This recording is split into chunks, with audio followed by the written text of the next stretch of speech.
All right, guys, let's get into it. We're going to discover today if maybe you have been saying one of these 6 phrases that would be an indication that you have lower emotional intelligence. By the time we're done with this video, I think that you will have a pretty good read on how often you use these phrases. Hopefully, you're going to feel some empathy from me because I have said all of these phrases a lot of times in my life. And the truth is, emotional intelligence is not a fixed thing. Um, I remember thinking when I was younger that your emotional intelligence was this thing that you either got or you either had or you didn't have. You know, you meet that person and they're really winsome and they can win people over and they can regulate their emotions and they know what to say and when to say it. And it always felt like that person was just sort of born into the world, and I couldn't become them. I want you to know science doesn't back that. Science says that your intellect, your IQ, your cognitive ability, that's a fixed resource. It caps at about 17, 18, and is pretty much fixed for the rest of your life. However, emotional intelligence, we have learned, goes up over time, and it can go up dramatically with targeted intervention. So I'm going to get into these phrases. I'm going to show you some things. You might experience some sudden self-awareness. And I think the beauty of a digital medium like this is that you're experiencing that all alone. You're not experiencing it in a team meeting all of a sudden, though likely that's happened to you. I know it's happened to me. So with that, let's jump into these 6 phrases. These aren't meant to indict you. They're meant to be signals to make you go, oh, maybe this is a place I need to invest. And the thing I want to make sure you walk away from all of my teachings with is this idea that I can grow. I can work on this. I can get better. You aren't stuck. You aren't broken. And if anybody's telling you otherwise, stop listening to them. Okay, let's look at number 1. All right, phrase number 1, I'm not changing. I'm not going to change. This is who I am. This feels right, particularly for folks who are neurodivergent and who have been changing their whole lives to suit a world that isn't really wired for them. You have all these strengths, and maybe this is you. You have all these strengths, but the world seems to see them as weaknesses or liabilities, and at some point you just get tired of it. You get tired of constantly trying to mask or adapt or to be somebody you're not for the sake of a world that doesn't get you. And so at some point you just double down on authenticity and go, this is who I am. I'm not changing. Here's why. One, I want you to know I empathize. I feel that so deeply in my soul, like the idea that you have to constantly be somebody you're not in order to fit into a world that you don't get is exhausting. And I don't think you want to live in a world where this is your truth. This is just who I am, and you're not going to change. Human beings change. We talked about at the beginning of this video that emotional intelligence particularly changes over time. Your ability to adapt to context and situations, it can and it will change. Human beings change. I think in his book Range, I forget the guy's name, he talks about the coefficient of similarity between like an 18-year-old and a 35-year-old it's almost non-existent. We change very drastically over time. And so while it makes sense that you would feel like I'm sick of adapting to everybody's world, I just want to be me, that makes sense. But let's not double down on like I'm not changing, this is who I am. Instead, here's what we can try. We can try and maybe I'm gonna be risky here and try to slide my stuff over to show you a framework that I have. We'll see if we can get it back in a minute. What I want you to try instead, and we're just going to draw it over here. What I want you to try instead of this is who I am is we'll do a different video where we cover this. I want you to think about context, right? I don't know if you can read that. Context, and then authenticity. I want you to think about context and authenticity and realizing that what I don't want you to feel like you have to do is constantly be contextualizing, high contextualization and low authenticity, because here you might be capable, but you're going to feel like a chameleon, right? You're going to feel like you're just shape shifting, and that is what leads us to this.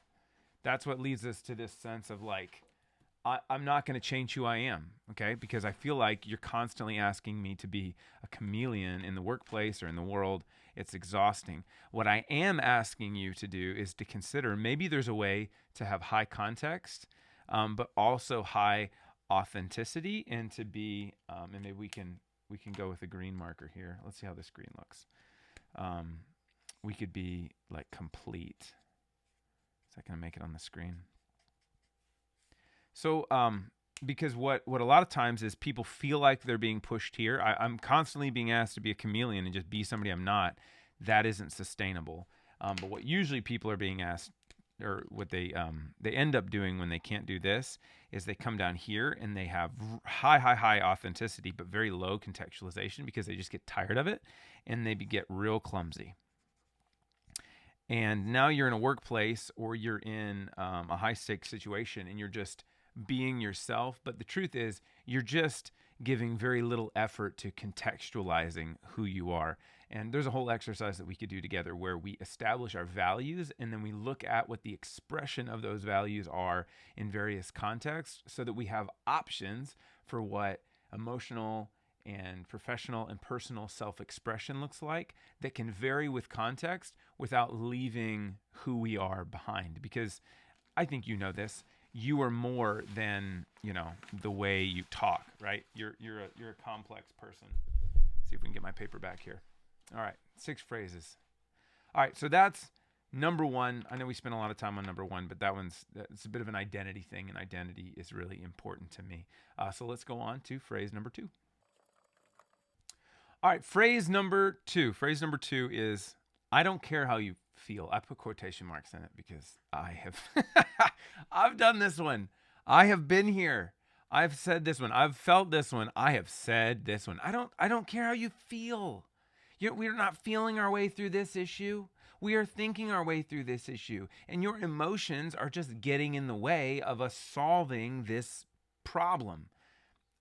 Even as I say it, I can feel, ironically, the emotion of frustration come up when I think about the number of times I was trying to sort out something and somebody kept throwing emotions into the puzzle, and they felt very confusing and disorienting. And for you, I wonder if you've ever said this sentence.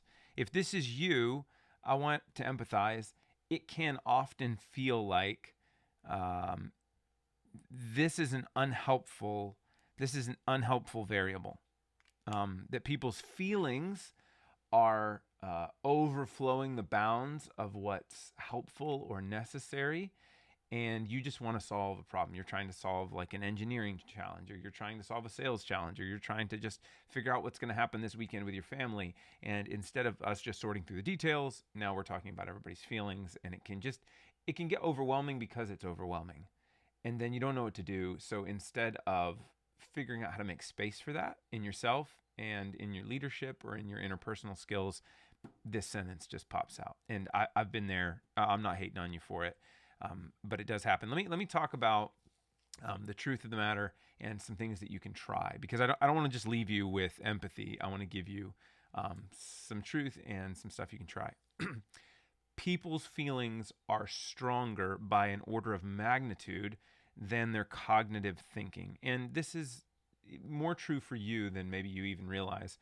Jonathan Haidt has a book where he talks about influence, and he talks about the cognitive brain, which maybe we can think about that in terms of our prefrontal cortex, like our wizard brain, not our lizard brain. It's very precise. It's very weak. He equates it to a mouse riding an elephant. So the mouse is very smart and can control the elephant so long as the elephant isn't like overtaken with drive. So this is the idea of like, I know what to eat to lose weight and to get strong, but the emotional pull toward, for me, it's pizza when I'm sad. It's really strong. And so the mouse just gets overpowered by the emotions. Here's what I want you to do. I want you to start considering the emotions that people might feel as a piece of data that's coming into the overall picture that you're accounting for. So you're thinking through how to solve the stuff this weekend, And for you, it might just be like, okay, let me think about the data points of potential emotions that people might feel as I go to solve this problem. The second thing I want you to consider when you're feeling pushed to, I don't care how you feel, like, all right, I know it's coming, or maybe you didn't see it coming. I think that's when it gets me the most, is when I forgot to anticipate that people were going to feel big emotions, and then here we are, and they're feeling big emotions, and they're saying those things to me. But what happens when people are feeling big emotions is the logical part of their brain becomes less functional, and they start saying things that are logically not true, but the feelings are very valid. And so you then get into a logical argument with the elephant, and you cannot, the mouse doesn't beat the elephant ever. He never beats the elephant. And so in those moments, here's some sentences you might try. I want you to affirm the emotion, but ignore the words. Just hear the emotion in the words. Hey, you're really upset, and that's valid. And sometimes this sentence is helpful if you need to finish a thing, but you need to validate the person's emotions and then circle back to it. Hey, you're really upset. That's valid. I can see that. Is there any way we can knock this out and then circle back and chat how you're doing a little bit later? Validate the emotion, but do not, listen to me, especially if you're married, do not engage with an emotional person with logical words. You're going to get into a whole fight, a whole disagreement, and it wasn't about the logical thing. And oftentimes it's really hard for people to walk it back and admit it wasn't really about the thing. The fight's never about the fight. Honestly, professionally and personally, focus on the emotion, not on the words, once big emotions are involved. All right, let's get to phrase number 3. Okay, number 3 is, it's your fault I feel this way. It's your fault that I feel this way. Why this feels really right.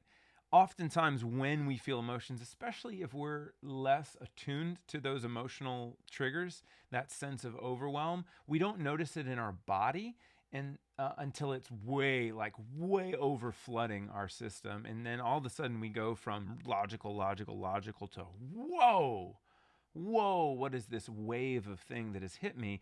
And that overwhelm is a really easy trigger to lead us toward blame. And so we can feel, I'm overwhelmed by it. And then I go, well, it's because you did this thing. And that feels really good. And oftentimes it's because we're scared and we're overwhelmed, but we don't have the emotional vocabulary to say that. So it's your fault that I'm feeling this way. Well, I'm just overwhelmed because you, right? And that sense of handing off the power to regulate our own emotions, this doesn't work. It just doesn't work for a number of reasons. Here's the truth. Emotionally intelligent people learn that my emotions, they are my emotions, and I own those emotions. The circumstances may have poked the trigger or pushed the button, but they're my emotions. And here's the deal. Likely, this sense of overwhelm will still hit. The thought it's your fault will still come up. And you might even still say this sentence. But now that you're armed with some of this language, here's what I want you to do. I want you to loop back, and I want you to own your part. Loop back and own your part. Rupture in relationship is going to happen professionally and personally. The question is, are you going to be the type of person that loops back and repairs that relationship through radical ownership of your part? And so you might loop back and try something like, hey, I was really overwhelmed in our conversation earlier, and I said something that was unfair. And I want to apologize for that. It's not your fault. I don't know why that overwhelmed me so much. But I am going to give it some thought, and I'm going to work on coming in a little more level-headed next time. I cannot express to you how much that would mean to me and how impressed I would be if I had a team member who did this, which is this is an immature move emotionally, mentally. But man, if they were to loop back and say, hey, I need to own that. That wasn't on you. I got flooded in that moment, and I'm working on my emotional intelligence so that doesn't happen. And And you have permission to let me know in the future if you feel like I'm out of line in that way. That's going to take a lot of maturity, but I think you can do it. And then as you get better at noticing the wave as it ramps up, that emotional wave, one of the things that you can start to do is introduce the language of, I'm feeling blank. I'm a little flooded by that. My perspective on the situation, though, is this. You can start to separate out, like, okay, I'm feeling this, I'm noticing this, and it stops being like this blame game, because the truth is, your emotions are no one else's to own. They're yours to own. Though certainly, and this is true if you're in a not so healthy context, the context can be a consistent button pusher for those emotions. We could dive into this for hours, but for now, let's leave it there and move on to phrase number 4. Phrase number 4 is, you're just wrong. You're just wrong. You're factually and objectively wrong. You don't understand, whatever. Your brain goes, you're wrong. And here's why this feels so right. Oh, you guys, I could hug this sentence. Me and this sentence have been through a lot of life together, because when I do my EQ 2.0 testing, my reality testing, when my emotions are flooded, is very low. I'm very smart, but once I'm flooded with emotions, I tend to get less objective than I think. Whew! This sentence has been my go-to when I'm in fights, not in a good way. Here's why it feels good, for 2 reasons. One, sometimes they're just wrong. Sometimes they are factually wrong. You're not wrong. They're wrong. But what are you going to do about it? And how are you going to make the situation better or be constructive and helpful? So here's what I want you to try, because sometimes they're wrong. Sometimes you're wrong and you just can't see it for the life of you. And here's the thing I want you to do, and this is going to level up your influence and your maturity and your ability to reason in emotional moments a lot. I want you to dig into understanding before you dig into judgment, right? So I want you to go to curiosity instead of judgment. This could look like, and this is just such a helpful sentence, hey, help me understand. Hey, help me understand. And then, help me understand how you're seeing it this way. And then when they give you more information, what I want you to do is I want you to reflect back to them what you hear them saying. And this is important. Don't say it in a way that sounds confrontational or challenging. I want you to say it in a way that makes them go, yeah, exactly. So I want you to reflect back to them. Say, I don't know. My son's learning to drive, and maybe he's driving over the speed limit more than I'd like. And I say, dude, help me understand how you continue to drive over the speed limit. And he goes, well, I feel like, on some of those roads, the speed limit just isn't, like, it shouldn't be that low. And it feels unsafe to drive at that speed limit because cars are stacking up behind me. And I could go, okay, I see. So you're saying, like, the speed limit, while legally the rule, actually feels unsafe. So you feel like you're torn picking between safety and the speed limit. And he's going to go, yeah, exactly. Now we're on the same page. Now I understand where he's coming from. And here's what I'll tell you. I bet 70% of the time when I do this and I take the time to figure out how they see it in their mind, because remember, nobody's irrational in their own mind, I will usually find something that I didn't know about.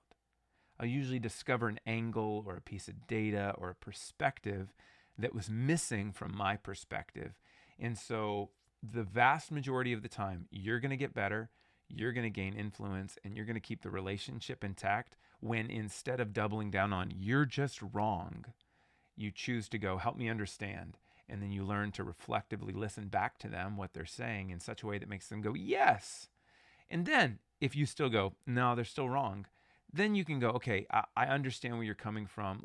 Is it okay if I offer my perspective? So sometimes people are wrong, but rarely are they completely and unredeemably wrong. So lean in to understanding. I'm telling you, it's going to help you relationally, professionally, and mentally. All right, let's get to phrase number 5. Okay, phrase number 4 is stop being crazy. Stop. Why are you acting crazy right now? Listen, if you've gotten here, emotions are likely really heated. And why this feels right. Crazy is a term that maybe you're using to mean irrational, highly irrational, not thinking straight, not engaging in the situation in a way that makes any logical sense. That's why it can feel right. But here's the truth.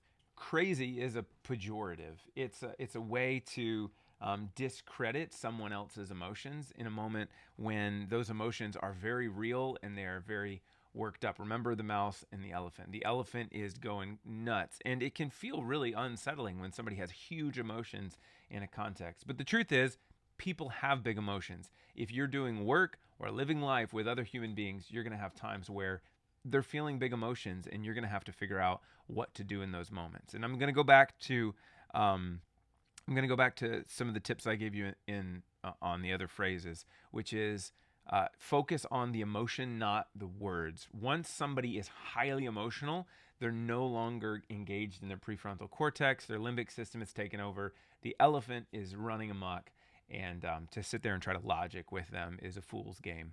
Don't do it. It's not going to help. And the truth is, if somebody's emotions are so inflamed that you're throwing out this sentence in your mind or with your words, it's probably time to take a break, because that emotional wave is so high that it's going to need some time to come down. It is crazy wise to take a 10-minute break as opposed to trying to plod through, whether that's an argument with a spouse or a friend, or if you're in the middle of like time is tight and we have to get this thing done at work. It's still wise. It's still wise for you to take time and just say, hey, we're going to take a 10-minute breather, and then we're going to come back to this, because I think everybody's emotions are really, really charged around this issue, and I want to make sure we handle it well. So let's take 10 minutes. Everybody take a walk, take a breather, and let's come back to this thing with level heads. All right, and phrase number 6, and this is really similar to number 5, but maybe phrased in a just slightly more diplomatic way, is your feelings are irrational. Your feelings are irrational. It's basically saying like, the thing you're feeling doesn't line up with the situation. And I want you to know something. This is going to happen all of the time. One thing that you have to understand about human beings is that we can't change how we see. We can only change how we show up. And the way somebody was shaped in childhood is always going to form and inform how they see the world. And sometimes a situation is such a trigger for a person that they don't engage emotionally in the situation in a way that is rational or in proportion to the situation. It might be a 2 or 3 on the scale from 1 to 10, and they're reacting at a 9, and you go, your emotions are just irrational. I get it. However, in the same way that we said, like, this isn't going to help, this is going to just turn into, like, it's a pejorative or you're insulting them. The same is going to happen when you say somebody's feelings are irrational. And aside from the tips that we've already given on taking a break, I would advise you to lean into your misunderstanding. And I think a phrase, wrote it down here, and it's in the PDF that you can download in the description below, is, hey, I can tell you're really emotional about this. Like, this is a big deal to you. That's valid. To be honest, I don't understand those emotions. Maybe you can help me understand them a little bit better. We're not insulting them. We're not putting them down. We're saying, I don't get it. I'd like to get it. Help me get it.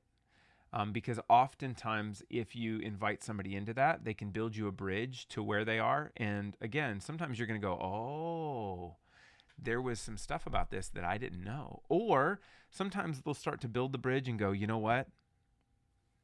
This isn't rational. This is out of proportion with the moment. I need to think about this. Why am I so upset about this thing? This was just a small change. And maybe that person has some emotional intelligence that they need to work through. Maybe their flexibility is just really low in the workplace, and you've changed some small thing about their system, and they're having this big emotion. And this is your opportunity to coach them through it. So their feelings may be irrational, but they're not irrational to them or the way they see the world. And you leaning in with curiosity instead of judgment is going to both level up your influence and allow them to work through the issue in a way that's constructive and helpful. All right, there are the six phrases that would indicate maybe you have low emotional intelligence. And if today was the day you realized it, I want you to know something. You are not a fixed thing. You are a human, and so you're going to grow and you're going to change as long as you believe that you can grow and you can change. And I want you to know something.